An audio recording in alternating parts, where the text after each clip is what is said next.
I only found out after my death that my wealthy biological parents never wanted to take me back, but they were bound to a system. If they didn't complete the targeting mission on me, they would die. That's the only reason they begrudgingly brought me home. The new house they gave me was filled with formaldehyde. They took me away during the college entrance exam. The blind date they arranged for me turned out to be a man with severe bipolar disorder. Eventually, he pushed me off a high-rise building. That's how I died. Not a single tear was shed by anyone in the family. Only then did I realize, despite the system's pressure, my family always loved the fake daughter more. When I opened my eyes again, I had been reborn. On the very day I was brought home, seeing my father about to give me that toxic house, the fake daughter Bella sneered and said, "Sister Freya, what a fantastic gift. You'd better not let Dad down. Go on, move in right away." But in this life, I didn't accept it with gratitude and tears. Instead, I smiled wickedly. "Since you think this villa is so nice, I'll gift it to you as a welcome present, dear sister." Bella was clearly upset by my arrival. In the garden, she overturned a pot of lollipop roses. In the corridor, she kicked over an antique vase. Bella was known as the little princess of the Scott family, pampered and spoiled, with no regard for rules or consequences. Even when the floor was covered in broken porcelain, Mrs. Scott didn't blame her at all. She coaxed her gently, "Sweetheart, don't throw a tantrum, you know we had no choice." Bella pointed to her own nose and shouted, "Then you're not allowed to favor her, even if she's your biological daughter. Oh, my darling, you're the apple of my eye. How could mommy ever not favor you?" Mrs. Scott's bias was obvious. So obvious she didn't even bother pretending to care about me. Even though she needed to complete a mission involving me, unfortunately, in my previous life, I was too excited by the thought of getting a new house from my real father to notice their conversation. As we passed the corridor, Mr. Scott pointed to a small pink two-story house in the backyard and said, "Freya, we don't have enough rooms in the house, so I had this built just for you. The whole thing is yours." At the sight of the pink house, Bella, who had just been throwing a tantrum, suddenly let out a snort of laughter. She crossed her arms, turned to me with a smirk, and said, "Sister Freya, this gift is amazing. You can't waste Dad's kindness. Hurry up and move in." Having grown up in an orphanage, I regarded the Scott family as my true family. The moment I was brought back, I believed every word they said without question. I didn't catch the sarcasm or malice in Bella's voice. I didn't suspect that Mr. Scott might actually want me dead. With a grateful heart, I moved into the house, but every night, I struggled to breathe. My throat tightened. I had dizzy spells. Later, I started getting frequent nosebleeds. Still, I never suspected the house. It wasn't until after I died that I learned the truth. The house was built with substandard materials ordered online by Mr. Scott. He had the walls painted with cheap toxic paint and covered in the lowest quality wallpaper. All the furniture was made from low-grade glue-bonded particle board. The entire place was soaked in formaldehyde, and the location, it used to be the Scott family's doghouse. Now, just like in my previous life, Mr. Scott handed me the keys to the house. "Here are the keys. There are rooms both upstairs and downstairs. You can pick whichever you like, Freya." That's when I suddenly heard a mechanical voice inside Mr. Scott's head. "Host, please note, if the target likes the accommodation, family affection points will increase. If not, they will decrease. Once affection points reach 100, the mission will be a success. If they fall to -100, the mission fails and the host will be terminated." I never expected to hear the system's voice in this life. In my previous life, I only found out about the system after I died, and I had never heard it speak. Thankfully, the heavens showed me mercy, giving me another chance, and letting me hear their system. This time, I won't yearn for family or affection. I'll only do what benefits me. I took the keys.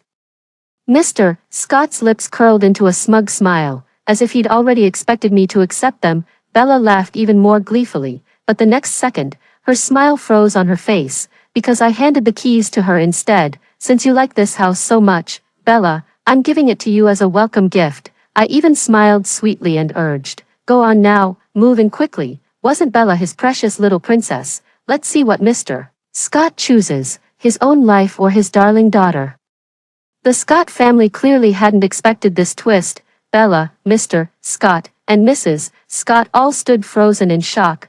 Bella was the first to react. She flung the keys back at me. "Are you nuts? Who wants to live in your dog?" Terrified she'd say too much, Mr. Scott quickly cut her off. We already said it's for Freya. Of course Freya's the one who should live there. Freya, this is something Daddy specially prepared for you. After all these years of you being lost out there, I feel terribly guilty.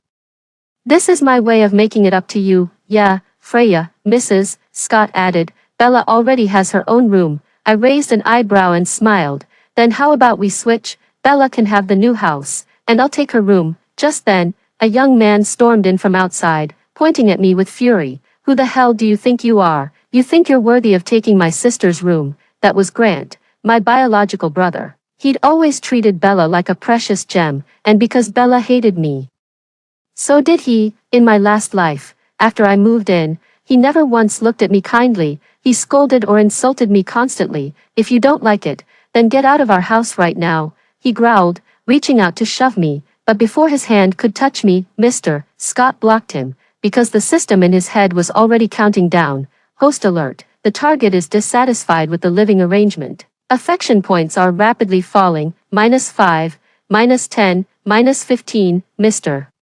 Scott's eyes turned bloodshot in panic. He suddenly barked, do what Freya says. Bella, move to the new house. Let Freya have your room. I nearly burst out laughing. So, he didn't love his adopted daughter all that much after all. After I died in the last life, I'd overheard Mr. Scott mumbling that he poisoned the house just to give Bella peace of mind. But now, to save his own skin, he was actually willing to send his precious Bella into that toxic house. Dad. Bella stared at him in disbelief. Mr. Scott had always spoiled her to the point where he wouldn't even raise his voice. She couldn't believe he was actually forcing her to switch rooms, just like before. She pouted and wheedled. You said I was your one and only baby. Why should I give up my room to her? I won't. But this time, Mr. Scott didn't indulge her. He snapped. Enough, I said move. So move. Bella was dumbstruck. Mrs. Scott and Grant looked like they'd just been hit in the head. They gaped at Mr. Scott, stunned. Mr. Scott ignored them. He turned to me, smiling awkwardly. Freya, I'll have Bella's things moved right away. The room will be cleared out for you. I promise you'll be happy with it. Only then did I nod. The affection points in his head finally stopped dropping, settling at -40. Bella refused to live in the toxic house. She also refused the guest room. She made a huge scene and threatened to run away from home. To calm her down, Mrs. Scott offered her the master bedroom, and to soothe her further, Grant transferred her several large sums of money. Only then did Bella reluctantly settle down. That evening, as I was passing the study with a glass of milk, I overheard Mrs.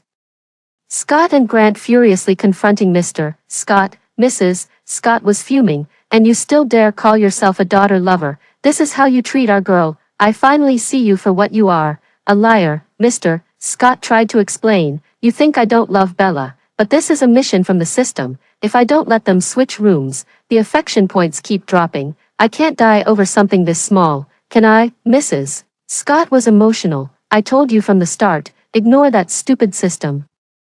Bella doesn't like Freya. We shouldn't have brought her back. What good could come from a girl raised in an orphanage? But you wouldn't listen. Now look at you, being manipulated by her. I heard the binding alert too, she added. I ignored it, and look, I'm still alive and fine. In the end, you're just selfish. A bit of system pressure and you abandoned your precious daughter. Zoe, you don't deserve to be Bella's father. If it were me, I'd rather die than let my baby girl suffer even a little. Grant scoffed coldly from the side. So what if there's a system? I don't believe a girl raised in an orphanage, ugly and not even fit to touch Bella's toes, could possibly be that hard to win over. Just give her some crumbs, and she'll fall right into our trap. I let out a quiet laugh and went to rest in Bella's former spacious and beautifully decorated room. It was Bella's birthday. Scott had arranged a grand party for her at a hotel. But with my sudden appearance, and the fact that I shared a birthday with Bella, they had no choice but to prepare birthday attire, jewelry, and gifts for me at the last minute. The dress was urgently purchased by Mr. Scott, eager to earn some family affection points. He chose an extremely expensive new designer piece despite the rush. It was no less luxurious than Bella's. Bella was furious with Mr. Scott. When she saw the dress he had prepared for me, she became even more enraged. She threw a tantrum, screamed that she hated him, and shouted for him to get out, banning him from attending her birthday party at the hotel. Mr. Scott tried to defend himself, saying he was merely responding to the situation, but Bella wouldn't listen. Spoiled as always, Bella had the support of Mrs. Scott and Grant, who also helped throw Mr. Scott out. Flushed with anger, Mr. Scott cursed, "Ungrateful brats," and slammed the door on his way out. Mrs. Scott had a custom pink diamond necklace made for Bella. It sparkled so brilliantly that I almost went blind looking at it. Mrs. Scott looked at Bella, dressed like a princess, her eyes practically overflowing with adoration. Just then, a voice from the system in her head rang out, "Host, please begin your mission. You can give the target a birthday gift. If they're in a good mood, family affection points will increase. Reach 100 points and the mission is a success. If it drops to -100, the host will be terminated." Friendly reminder, dropping below -50 at once will result in a 1-minute electric shock warning punishment. Affection points falling, -5, -10, -15. It was only then that Mrs. Scott seemed to remember me. She casually removed her pearl earrings and handed them to me. "Freya, happy birthday," when I didn't take them, and kept staring at Bella's necklace. A flicker of disgust flashed in Mrs. Scott's eyes, though she quickly put on a smile. "Sorry. I didn't know you were coming back, so I didn't have time to prepare a gift. You look like a sensible child. I'm sure you won't blame your mother and will understand her, right? In my previous life, she used this same emotional manipulation. I longed for a mother's love and tried so hard to be the obedient daughter she wanted, never fighting, never asking for anything. Because of that, she easily succeeded in her mission and discarded me right after, even when I died. I never received a single ounce of her affection. Just like in that life, she now shoved the pearl earring, still bearing traces of dead skin, towards me. "These are my favorite earrings. Now I'm giving them to you. I hope you like them." I remembered how much I had treasured this gift after believing her lies. Now, I couldn't be more disgusted. I tilted my head and said bluntly, "What should I do? I don't like this gift at all." Mrs. Scott froze. After a moment, she forced herself to ask, "Then what do you want?" I pointed straight at the necklace on Bella's neck and smiled provocatively.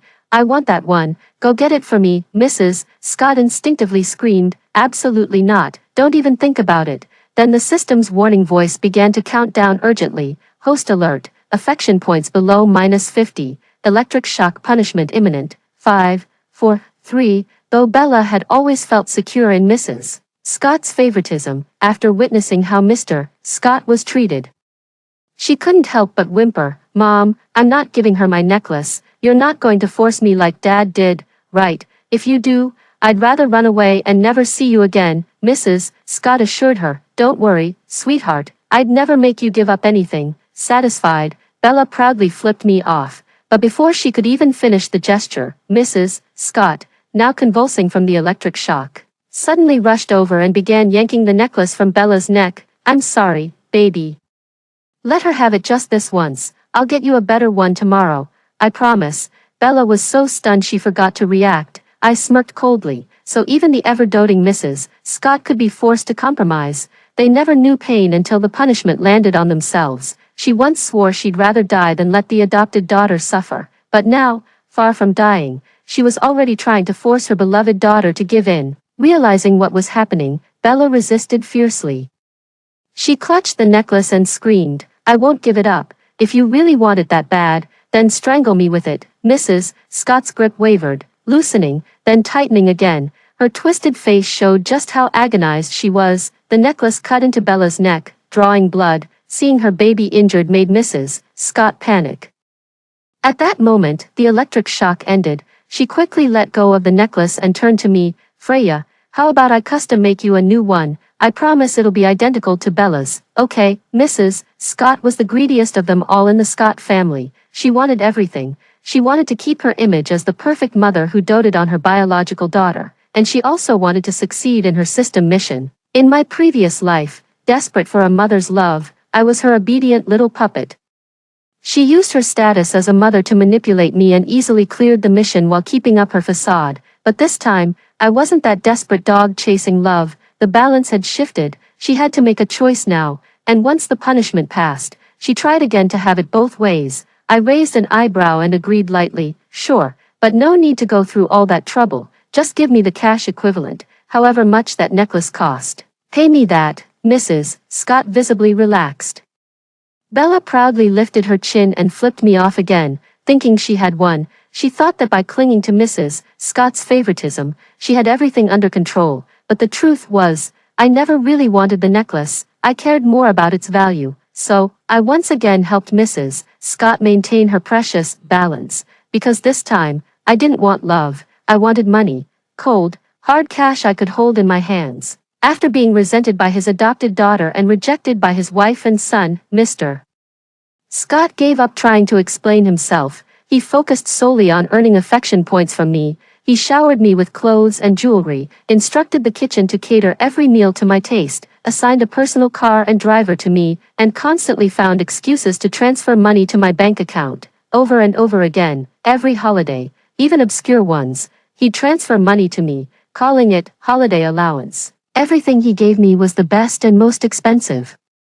Even my school transfer was to the most expensive elite private high school. In my last life, the Scotts also transferred me to this school, but it wasn't for my sake, it was just close to home, so they could easily summon me as a tool for their system tasks. Bella also attended this school, and in that life, she treated me like a parasite, claiming I was an orphan clinging to their family, since the Scotts never revealed my identity, and I'd grown up neglected in an orphanage. I looked pitiful compared to all the well-dressed rich girls. Naturally, everyone believed her. Bella treated me like her maid, sending me for bubble tea, snacks, homework help, or even to deliver gifts to boys she liked. If I refused, she'd cry to Grant and accuse me of bullying her. Then Grant, who only ever believed her, would lock me in the basement. No food, no water, until I was half dead and begging for mercy. So this time, I refused to go to that elite school. Instead, I chose a public high school I could get into with my own grades. Right now, nothing in the Scott household mattered. As a senior in high school, studying hard and getting into a good university was my top priority. After that birthday, Grant and Bella moved to his villa. Mrs. Scott, wanting to repair her relationship with her daughter, moved in with them. Mr. Scott was always busy with work and traveled a lot. So most of the time, the massive Scott mansion was all mine. At home, no one bothered me.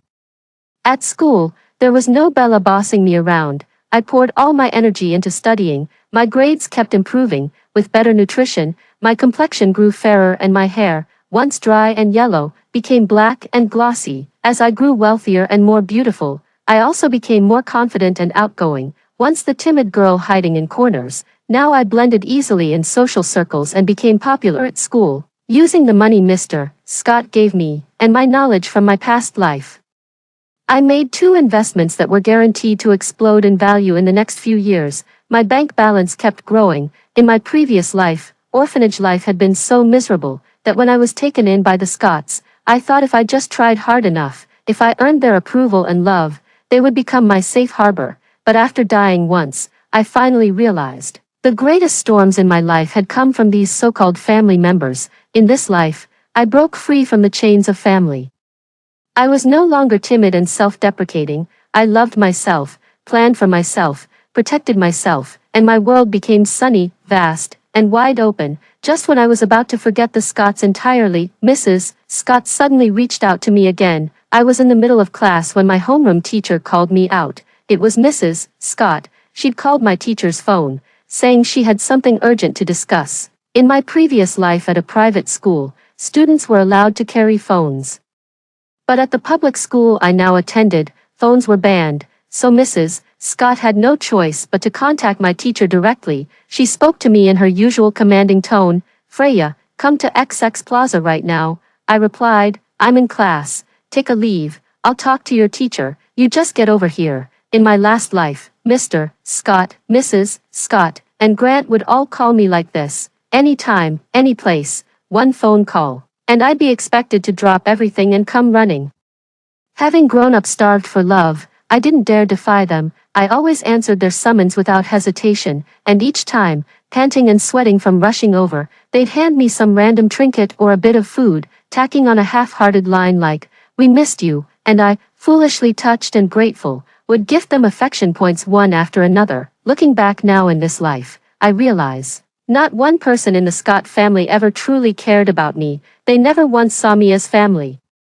Why would they miss me? All they needed was this NPC to keep themselves alive.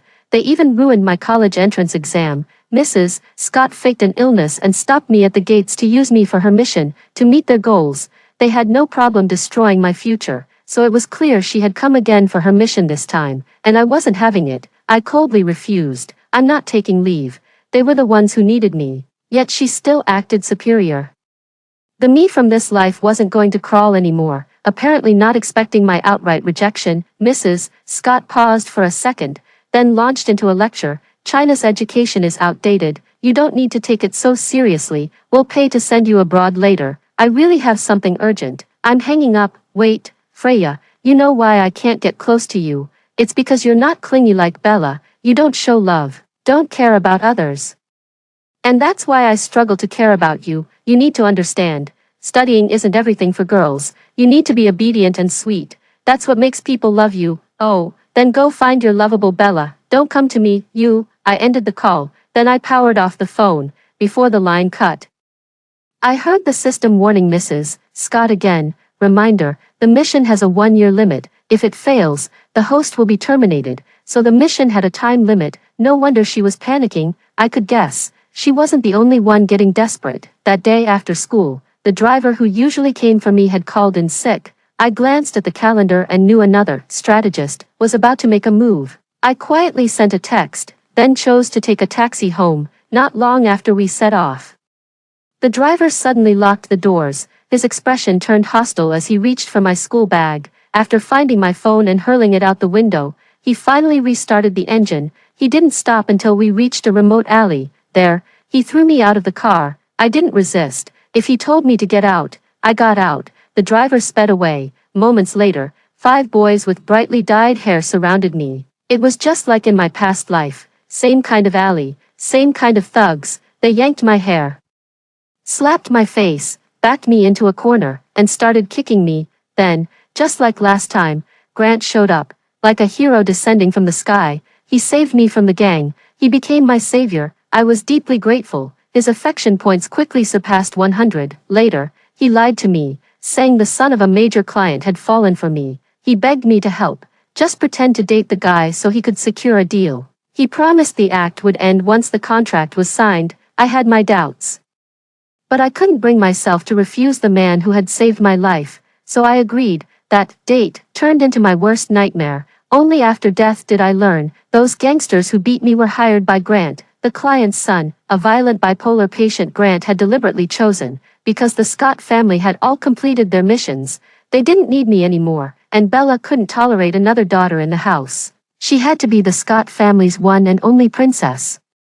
So Grant decided to erase me from the world entirely. He drugged the bipolar man and tricked me into a hotel room. In the struggle, I was pushed from the 20th floor. Now, the gangsters were closing in. Just then, a black car sped down the alley. It screeched to a halt, and 4 tall, muscular men jumped out. Without a word, they grabbed the thugs by the hair and started beating them down. These were professional bodyguards I had hired from a security agency. They had been tailing me, staying within a few meters of me at all times. Right before I hailed the taxi, I had texted them. They were all top fighters. 5 street thugs weren't even a warm-up. In no time, the gangsters were crying and screaming. They confessed everything. How Grant had paid them to do this. I doubled their pay, then gave new orders. When Grant arrives, turn against him. Sure enough, Grant showed up soon after, from the car at the alley's entrance.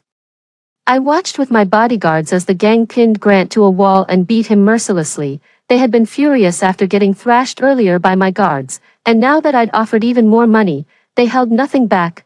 Grant ended up with a broken leg, a fractured arm, and multiple rib fractures. He spent months in the hospital. Meanwhile, his affection points kept plummeting. During his stay, he had to endure not just physical pain, but also the agony of electric shock punishments triggered by the system. After Grant was discharged, whenever I was home for holidays, he and Mrs. Scott would move back in, but as soon as they arrived, I would go stay in a hotel. They wanted to see me, but I gave them no chance. With the college entrance exam approaching, I was busy, too busy for them, unable to reach me. They turned to Mr. Scott, because the deadline was almost up. They were desperate, and among the 3, Mr.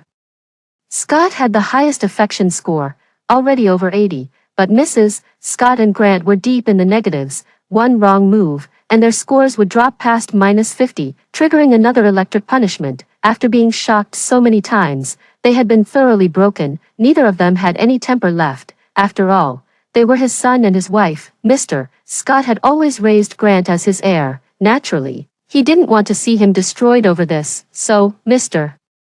Scott generously offered them his secret weapon, money. Ever since then, my bank card had been unusually busy during holidays. Every few days, another $50,000 or $100,000 would be transferred in. Looking at the long string of numbers in my account, I regretted my foolishness in my past life even more. I'd been so stupid. Money is wonderful. With money, I could buy whatever I wanted. It was far more satisfying than the Scott family's fake affection. After a month of non-stop money transfers, Grant and Mrs. Scott finally couldn't wait any longer and came to see me, because although all of them were sending me money, Mr. Scott's $50,000 transfers could boost his affection points by 5, sometimes even 10 points, but theirs, 50,000 only ever got them 1 point, and sometimes, nothing at all. With the one-year deadline drawing near, they were on the verge of losing their minds. Now, standing in front of me, the two of them looked utterly haggard.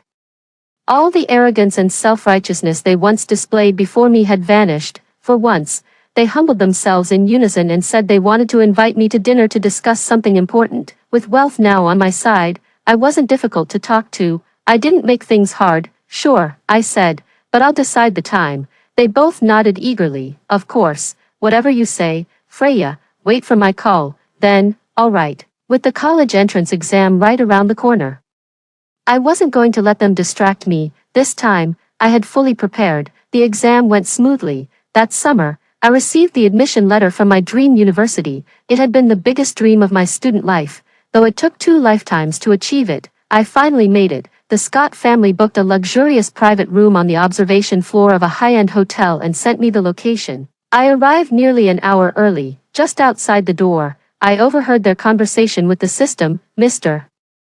Scott asked anxiously, "System, we've already invited the target. She'll be here any minute. What's the fastest way to boost her affection points?" He'd spent a lot of money, worked hard to be attentive, and yet his affection points had stalled at 80. If he didn't die from mission failure soon, he'd die from the stress first. Honestly, the best method is to use real familial love to earn her heart. A happy family reunion would ensure everyone survives. Mrs. Scott was the first to grow impatient.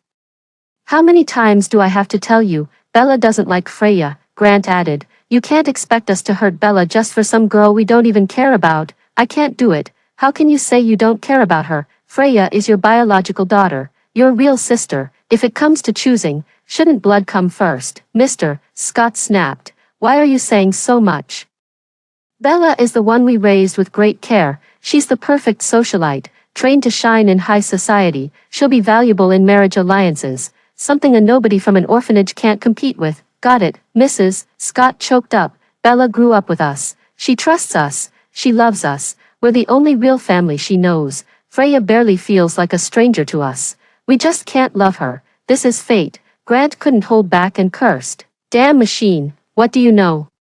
Cut the crap and just give us a method already. You want us to finish the mission or not? If loving her is so difficult for you, then use money." My system detected that the target's happiness spikes the most when she receives your transfers, and affection points increase fastest during those times. All 3 of them exploded. "How much money have we already sent her?" "It's in the tens of millions. She's a bottomless pit. Typical orphan, greedy and shameless, so disgusting. If her affection level still hasn't reached 100, it means you haven't sent enough. There's only one method left. Give her all your assets. One big transfer, it'll guarantee success." "Not a chance. Impossible. She's dreaming." Warning to all hosts, you now have 3 hours left. If her affection points are still not at 100 by then, you will all be terminated. You will vanish from this world. No matter how much money you have, you can't take it with you. The Scott family was speechless. Mr. Scott was the first to act. He called his lawyer to draft the necessary documents and bring them to the hotel immediately. Grant couldn't believe it. "Dad, are you really going to give all that to that little bitch? What else do you want to do? Die together right now?" Mr. Scott hissed in a low voice. "Let's just survive this first. The Scott family has a vast fortune. You think a girl like her could ever truly control it? Stop worrying. Mrs.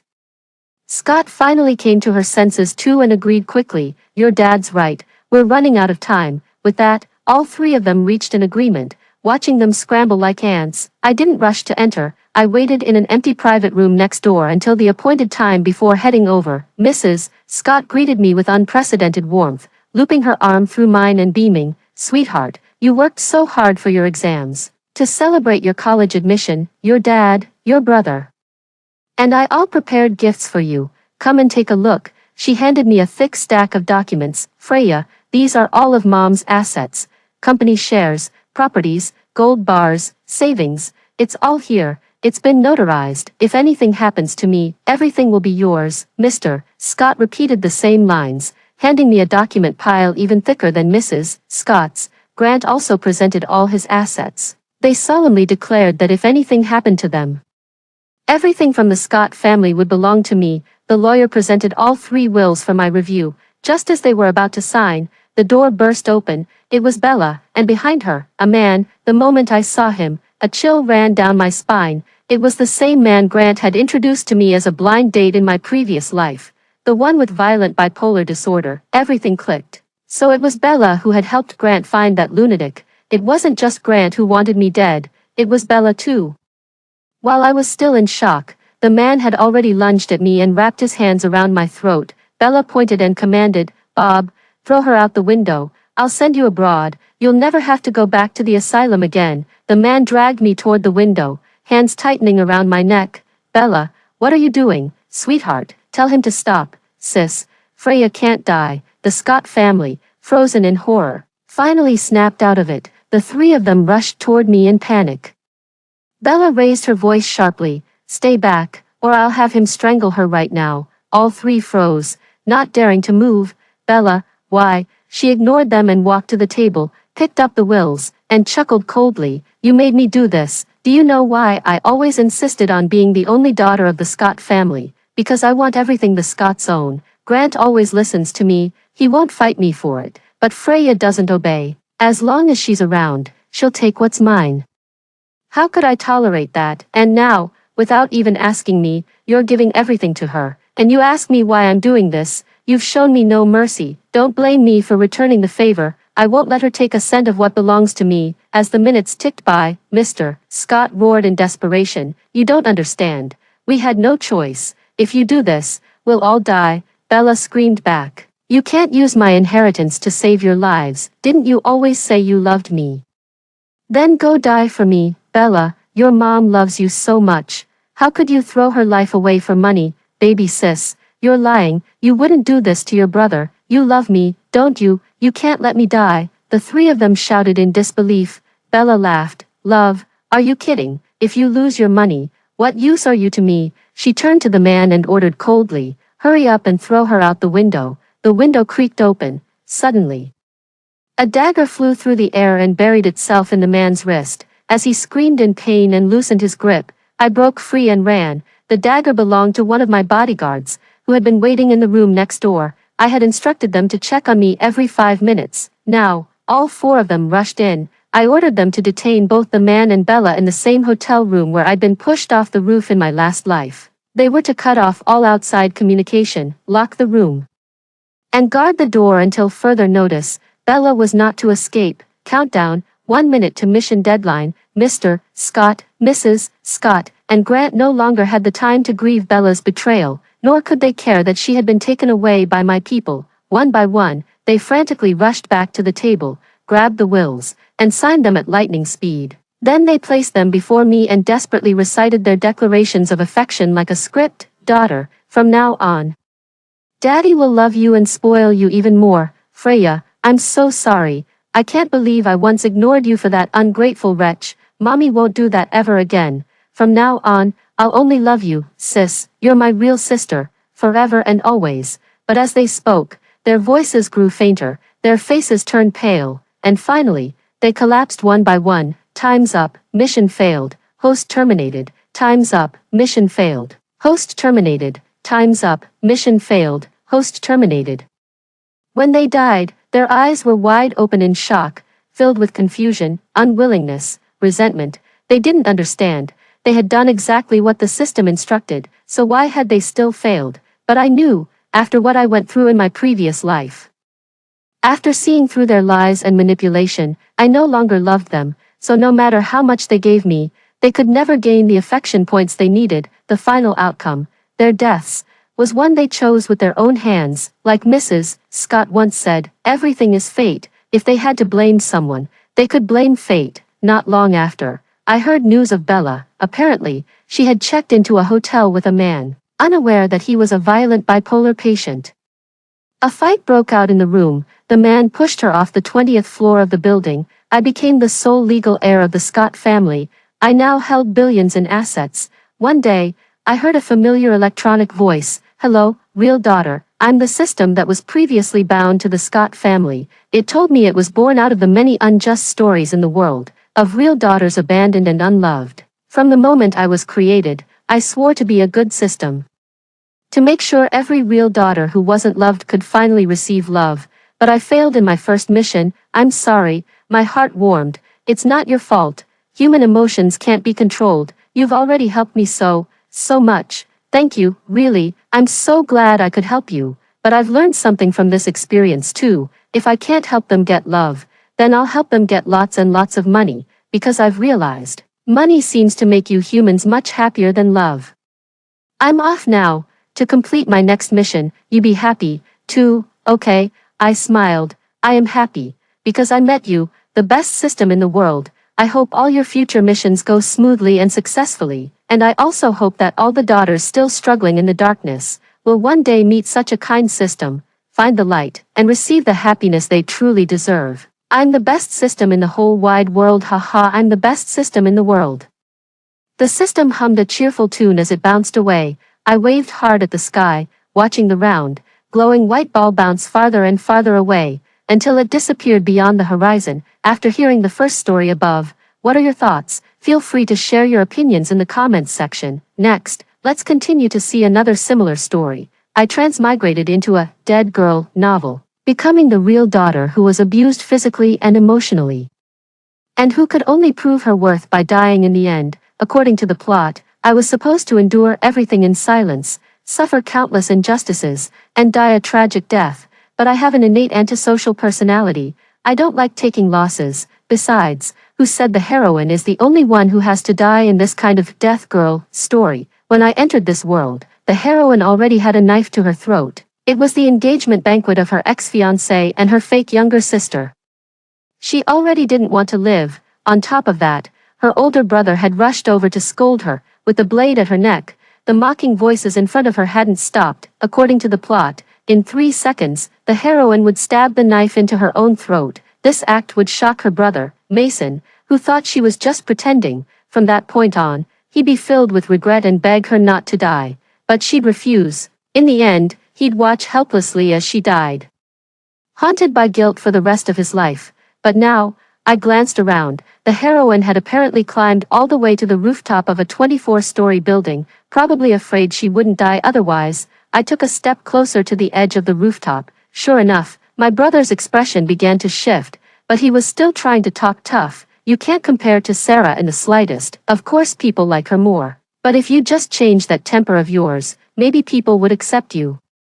The next moment, I stabbed my arm with the knife and turned as if to jump off. My brother's face changed instantly. He rushed forward like a human-controlled NPC trying to stop me, but I sidestepped, dodging him, and pushed forward with my hand. He lost his balance and half his body slipped off the edge. Stella, save me, save your brother. He clung to the railing with one hand, his face pale, staring at me in terror. Meanwhile, I calmly wiped the fruit knife's handle clean of blood. His face twisted with fury. Why, I just tried to save you. And this is what you do. He was almost out of strength, his outstretched arm trembling violently, blue veins bulging at his temples. Just as he was losing all hope, I slowly walked toward him. Seeing me approach, his eyes lit up. I reached out a hand. He hurriedly gave me his suspended hand. I grabbed him, just enough to leave my fingerprints on the now clean knife handle. Then, with a peaceful smile, I bid him farewell. Goodbye, I said. As your blood relative, and in gratitude for your willingness to save me, I'll cry at your grave after you die. Then I pried his fingers off the railing one by one. With a scream, the heroine's brother plummeted to his death. His sudden fall shattered the fake daughter Sarah and my ex-fiancé's engagement banquet. The police were quickly called. When they rushed up to the rooftop, they found me curled in a corner, trembling. He tried to kill me, then slipped and fell. I looked up. Eyes full of tears, blood still dripping from the wound on my arm. The police soon found the knife lying nearby. Stella, what did you do? Sarah charged at me hysterically, trying to hit me. My childhood fiancé and biological father stood watching, arms folded, doing nothing. Only the nearby police officer stepped in to stop her. Thinking of how Mason was now a bloody mess on the pavement below, I felt a wave of satisfaction. Though my expression was as pitiful as ever, "It was all for you," I sobbed. Pointing at Sarah, brother said that if I disappeared, no one would criticize you for stealing my fiancé. He died because of you. My accusations changed Sarah's expression instantly. She turned, sneaking a glance at our father's face, then burst into tears. "You're talking nonsense, sister. Hate me all you want, but brother is already dead. How can you smear him like this?" Then my ex-fiancé Zane rushed over and shielded her in his arms. "She's the one who saved my life back then. She's the one I've always wanted to marry." "Stella, stop being so delusional." Finally, my father could no longer hold back. He stormed over and raised his hand to slap me, right in front of the police. The officer had already tried to stop him, but as we were being taken to the police car, I leaned close to his ear and whispered cheerfully, "Old man, you're out of airs now." He froze, staring at me in disbelief. "It was you. You killed Mason." Driven by rage, he grabbed my neck. "Help. They're trying to kill me," I cried, curling into the arms of the female officer. "They want to kill me for Sarah's sake." Not far away, the media's flashing cameras went off like clockwork. Mason's fall was quickly ruled an accident. There was no choice. The police couldn't find a shred of evidence. Fans of tragic novels know, when the heroine tries to die, the surveillance always just happens to fail, and eyewitnesses are nowhere to be found.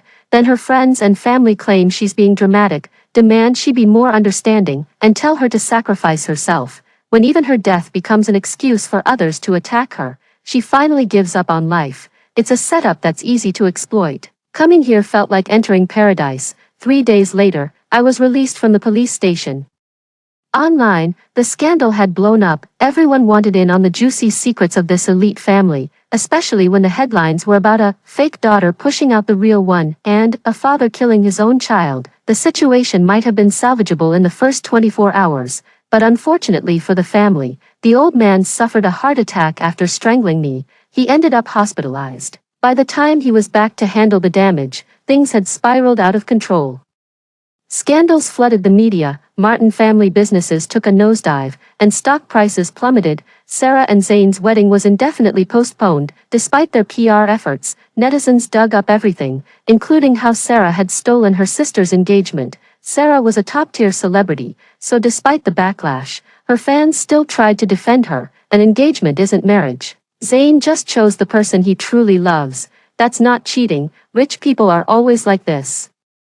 It was a political engagement. He just found his true love. Of course, those comments were quickly buried by public outrage, and gleefully archived by Sarah's haters as eternal memes, but none of it changed the fact that Norman had lost a son and postponed a daughter's wedding within 3 days. While he lay in the hospital, he wanted nothing more than to stab me, but to salvage the family name. He had no choice but to smile for the cameras and play nice. The day I walked out of the police station, he had called in a crowd of reporters to meet me at the door. He hurried over with arms open, trying to hug me. "Stella, I'm so sorry for what you've been through," he said. "Let's go home. I had the nanny cook all your favorite dishes." I smiled faintly, but my gaze passed over him to the cameras behind. The next second, I dropped to the ground, shrieking, "Don't hit me, please. I'm sorry. I'll give everything to Sarah. Just please stop hitting me." Tears streamed down my face.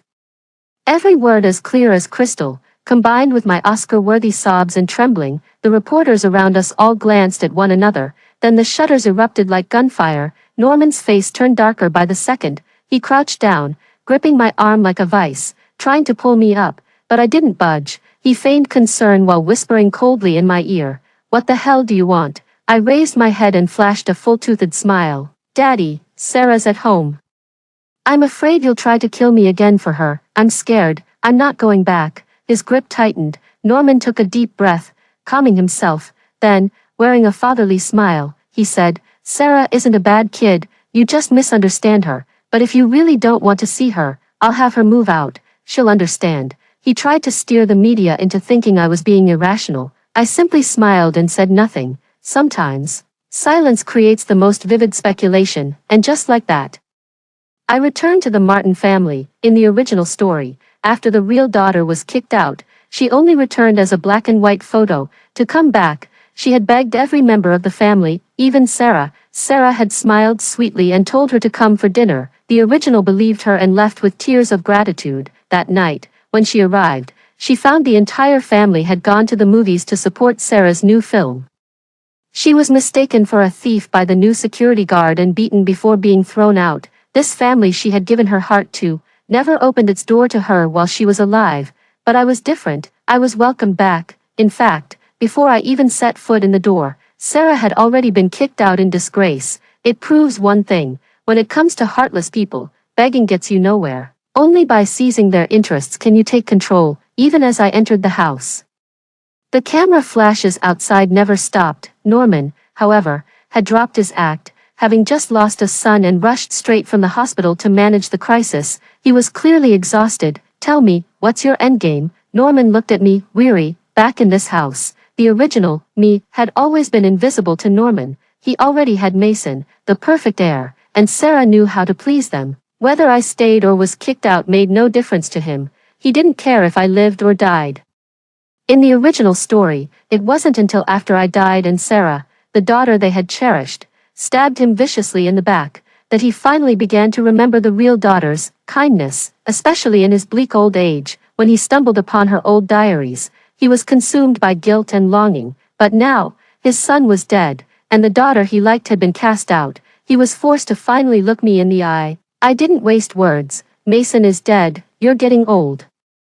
I'm your only direct heir now. Transfer your company shares to me. Stella, I'm not dead yet, and you owe me an explanation for Mason's death. Norman was enraged. His voice boomed, his stare cold and oppressive, the kind that came from years of authority. But I just looked at him calmly, with a hint of disgust. I wasn't afraid of him. His threats were meaningless to me. Our silent standoff didn't last long. It was like he was seeing me for the first time. He gave me a once-over, then sighed and softened his tone. Stella, you've changed, I countered coldly. Do you even remember what I used to be like? He looked momentarily embarrassed, as if he wanted to say something else, when a middle-aged woman in a long gown, her eyes red from crying, suddenly charged down the stairs. You dare come back, you murderer. You killed Mason and now you come back. What, are you trying to kill me too? She wailed as she ran toward me. This once elegant socialite now looked like a lunatic.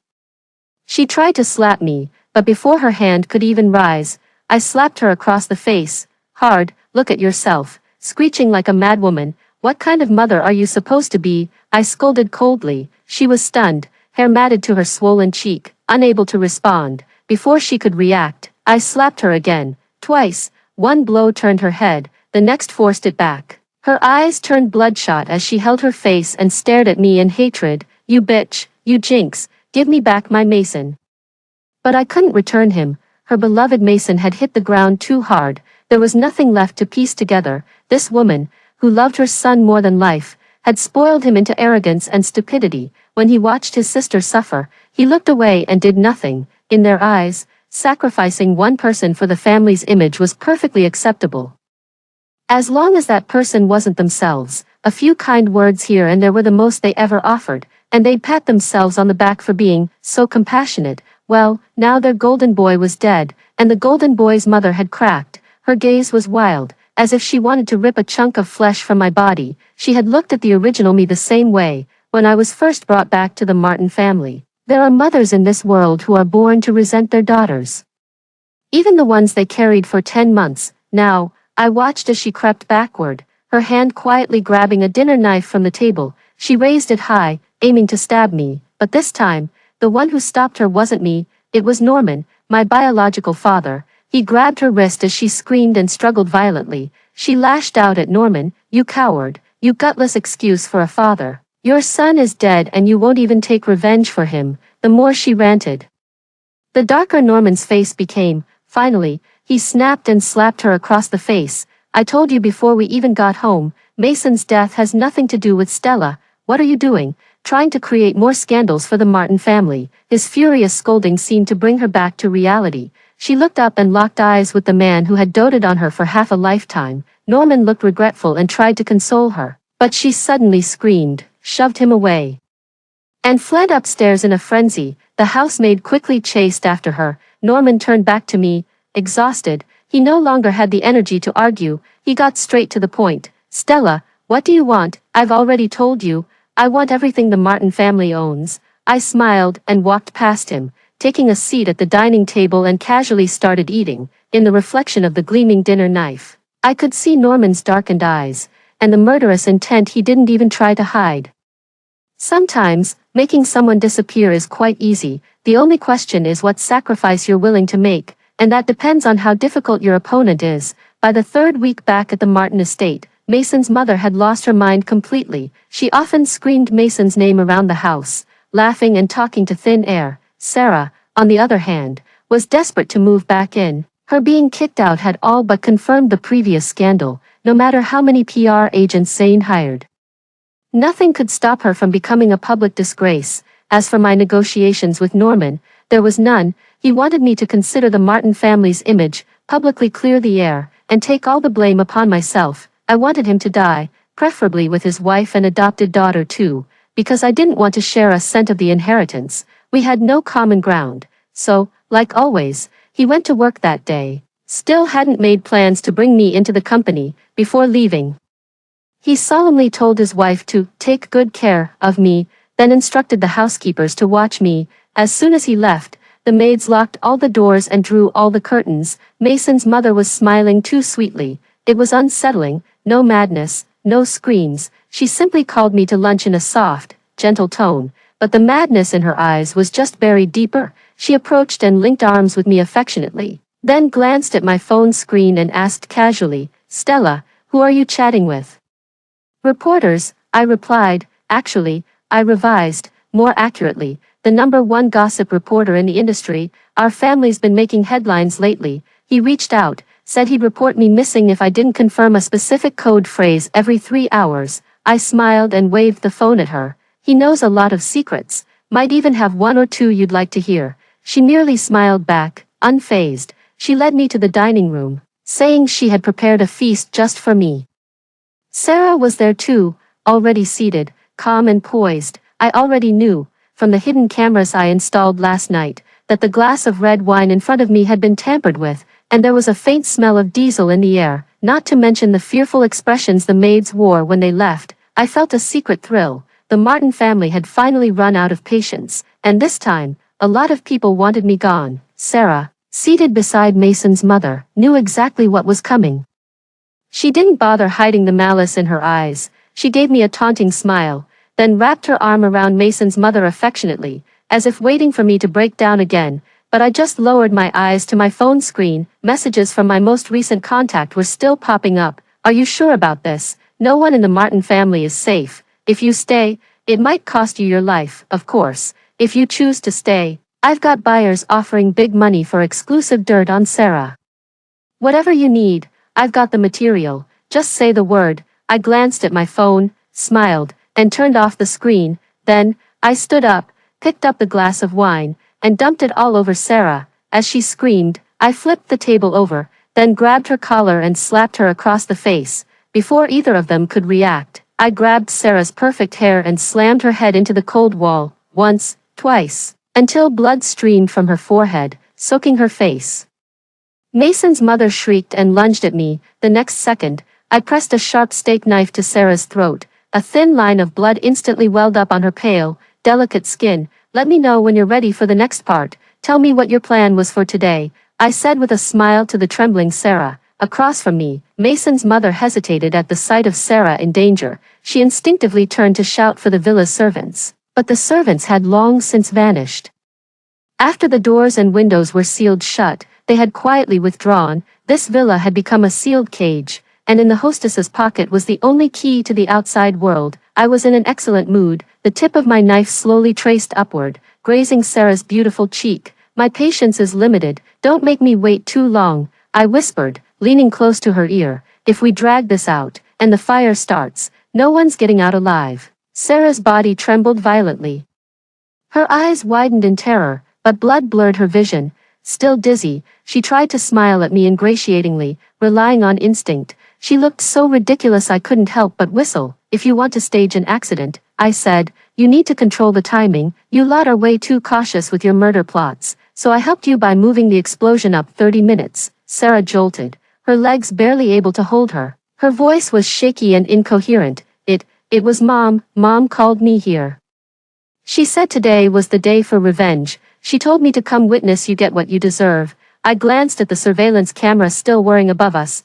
My mood was getting better, so I kept asking, and what exactly were you planning to do? Sarah flinched, trying to avoid my gaze. But I tightened my grip on her neck, and after a brief moment of suffocation, she spilled everything. We were going to drug you, then take pictures and videos, post them online, say you were indecent, that you brought it all on yourself. Once your reputation was destroyed, I'd get sympathy again. Her voice was choked with tears. Of course, if she couldn't clear her name, she'd make me an imperfect victim instead. Sarah was smart. She knew society is always harsher to the weak. Whose idea was it?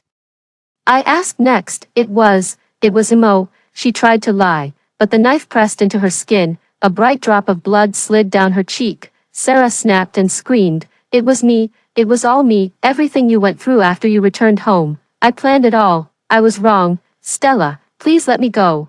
I'll give you whatever you want. She begged with tears and snot running down her face. I smiled. In school, you bullied a classmate so badly she developed severe depression and attempted suicide.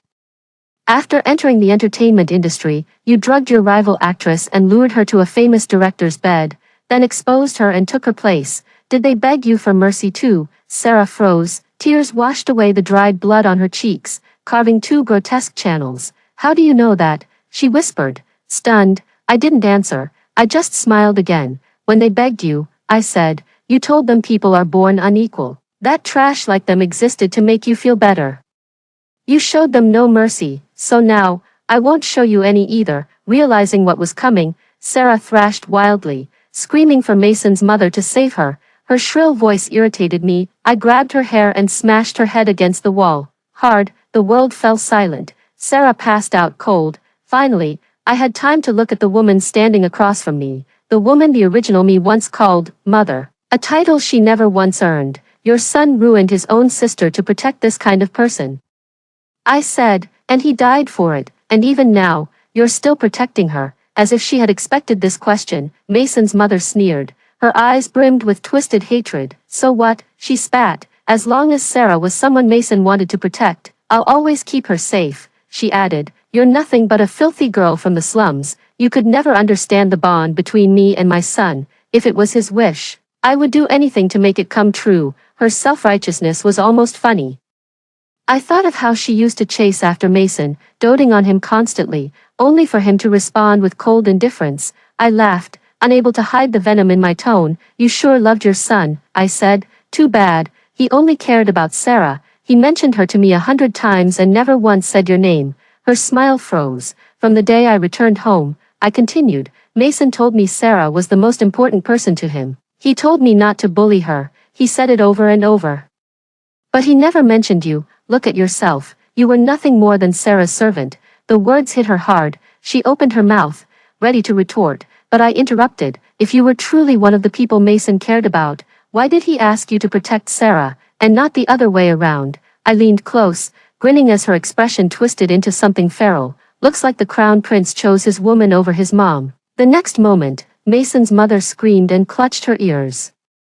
She couldn't take any more. I looked down at her, relishing her collapse. I remembered how she once stood above the original me in her pristine white dress, elegant brows furrowed in disdain, shattering any illusion of kindness. She once said, I don't feel safe letting Mason spend time with such an uncultured girl from the slums. She'd never bothered to hide her disgust. The last time the original Stella heard such words was at Sarah's engagement party.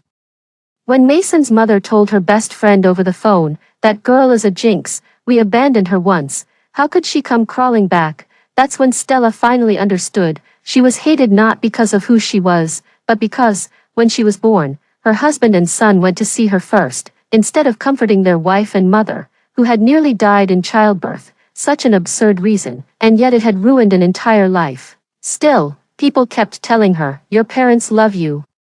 They just don't know how to show it. Her life had begun in lies, and ended in lies. Now the camera above continued to record. I looked at the crazed woman before me, and my lips curled into a cold smile. Sarah just wanted to ruin my reputation, but you, as a mother, you wanted me dead. I let out a dramatic sigh. I don't know if you're truly insane or just faking it, but I'm sure Norman already arranged a psychiatric evaluation for you, if I accidentally died at the hands of a grieving, mentally unstable mother. The Martin family could walk away spotless. You were going to kill us both. Then Norman would announce you acted out of sorrow and lost control. He'd pretend to mourn the loss of his beloved wife, and no one would suspect a thing. Mason's mother's eyes turned vicious. She suddenly turned and ran toward the kitchen. But I was ready. I grabbed her and yanked her back. Don't be in such a rush. Let's watch something first. I pulled out my phone, smiling, opened my chat with the gossip reporter and played the audio. Sarah's voice filled the room. Her agent asked how to handle the PR crisis. Sarah snapped back. Blame Stella if you can, and if that doesn't work, pin it on Mason. If he hadn't butted in and gotten himself killed, none of this would have happened. Useless idiot. The recording continued to play. I pointed to the unconscious Sarah. I said slowly. The one your son tried so hard to protect is planning to make him the scapegoat. Even in death, she calls him trash, tisk, a simp and a fool, just like his mom, and that was it. If she could protect Sarah for Mason's sake, then she could just as easily turn on Sarah once Mason's name was dragged through the mud. In that moment, she made her choice. Mason's mother turned and walked toward Sarah. I now held the house key I'd slipped from her coat pocket. I sneered, turned around, and walked out the front door. Shortly after I left the villa, the fire ignited. Neither Mason's mother nor Sarah escaped the blaze. Later, rescuers said Sarah had regained consciousness. She'd made it to the door, only to be pulled back by Mason's mother. They died together on the doorstep. When Norman arrived at the hospital, he was already sobbing. He called out for me, and Mason's mother. Then, suddenly, I tapped his shoulder from behind, wrapped him in a warm hug. I have good news and bad news, I said, looking up with wide, innocent eyes. Good news is, I survived. The Martin family still has an heir, and the bad news, I smiled brightly, peering over his shoulder, where a pair of uniformed police officers were approaching. Bad news is, you're going to prison. Right then, the officers stepped forward. Mr. Martin, one said, you are under arrest for conspiracy to commit murder. Please come with us. Norman was taken away, and I couldn't escape either. I used videos saved on my phone to accuse Norman of inciting murder. I was also suspected of excessive self-defense. When I was released, Norman had already been bailed out. Even half a day earlier than me, Zane had bailed him out. This former prospective father-in-law truly went above and beyond for Zane. Just as I was thinking about where to go next, my phone suddenly buzzed. He sent me an address. The dirt on Sarah he'd caught at the villa had earned him a hefty profit. Sarah wanted to be the internet's white moonlight, perfectly pure beloved, but even in death, she was doomed to infamy with no chance of ascension. The paparazzi invited me to a celebration party. I gladly accepted. At the venue, I saw the two people I expected, my father and my former fiancé. Their faces were equally gloomy, eyes filled with hatred. Zane wore a pure white suit, tall and poised, mourning Sarah in his own way, the little girl who had once saved him during an accident, warming his bleak childhood. Norman stood behind him, looking older, his face pale and sickly, though out on bail. The suspicion still clung to him, and public opinion only grew worse. Pressure mounted from the company. The Martin family could not allow a disgraced man to hold power. If Norman stayed in charge, an investigation was inevitable. In the past, he had dirty hands in building his fortune. Now middle-aged, he was like a rat to be swept out. Stella, you truly are my daughter, he said cruelly. I was blind. I should have eliminated you when you first returned. A cornered old fox's threat held no fear for me. I smiled indifferently and looked at Zane. Mr. Martin, I understand you were forced to act personally. But Zane, what about you? Stella. Shut up. Zane's poisonous gaze landed on me. I should have known you were a vicious woman, rest assured, I will avenge Sarah myself, just wait till you burn in hell and apologize to her. Hearing this, I involuntarily admired him. I had been short-sighted before, failing to realize the depth of his feelings. Before meeting Sarah, he said the original was the only rose in this vulgar world. After meeting Sarah, he called her the purest jasmine in the world. The book was never fully read, cheating yet unrepentant, they tied me up. When I was transferred from the dark alley, I saw a flickering, dilapidated street lamp and nearby cameras. Readers of tragic novels know, if the heroine is kidnapped, the nearby cameras are always conveniently broken, but what they don't know, a week before, I witnessed a minor traffic accident here. That very night, I made 20 reports non-stop. The corner camera was repaired long ago. I lay quietly in the trunk, watching the city lights brighten as the car door closed, then the world faded to black. In the darkness, I slowly smiled. Tonight, there would be a show. Fans of tragic novels know the childhood savior of the domineering CEO is often the heroine, but she always has reasons not to reveal it, giving the second female lead the chance to take credit. Then the hero and heroine engage in hundreds of episodes of heartbreak and torment. When Zane took me to the destination, I immediately spoke up. I told him I was the one who truly saved him. Naturally, Zane didn't believe me. It took some convincing. I told him every little detail of our time together, how Sarah stole my token, but it was a fake, the one he gave me, I treasured deeply. I told him I knew the scar on his butt, from when a wolf dog bit us trying to escape after being kidnapped. I was the one who medicated him. None of it moved him, until I showed him the bracelet. The very bracelet the hero was supposed to find after the heroine's death.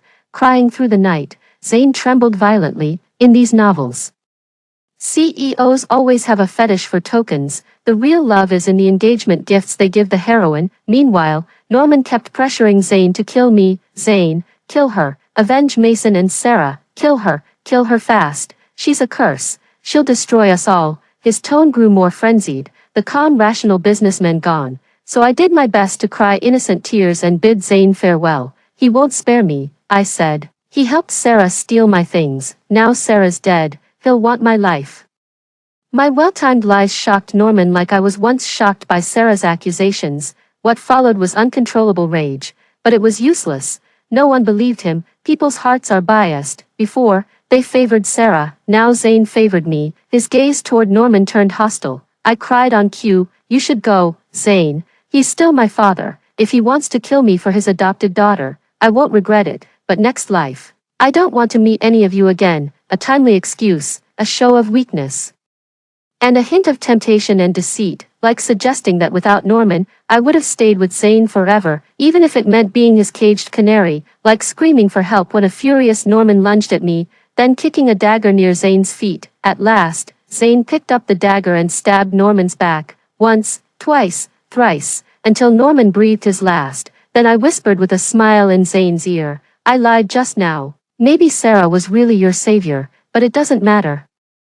The one who wants your life now is me. When the police arrived, I fled tearfully through the ruined gate. The police quickly surrounded the place, and Zane, blood-soaked and wild-eyed, chased after me. His pure white suit was drenched in blood, his eyes bloodshot, completely insane, like a cornered beast making a last desperate attack. He only wanted us to die together. Behind him lay Norman, bleeding out and lifeless. Zane roared, demanding I pay for Sarah's death. I had almost escaped, but stumbled on some gravel, scraping my exposed skin. Terrified, I looked back just as Zane's blade came toward my head, so close it brushed my brow. I smiled broadly at him. The next second, a gunshot rang out. Blood burst from Zane's chest. In his shocked eyes, I slowly mouthed, "Bye." Footsteps converged. I lowered my head and trembled, crying helplessly. A female officer rushed to hold me. We limped away together. When I looked up, dawn was breaking. At the police station, tears still flowed.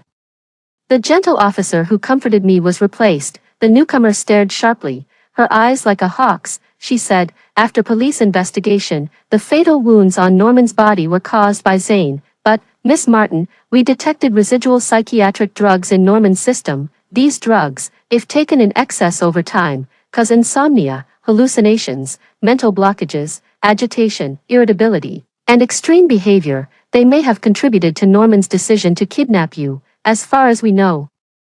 Only you had access to these drugs in the Martin family. Why were they found in Norman's body? I froze, then buried my face in my hands, sobbing. The sick one was always him, but they were too afraid of losing face to get the prescriptions under their own names, so they used mine.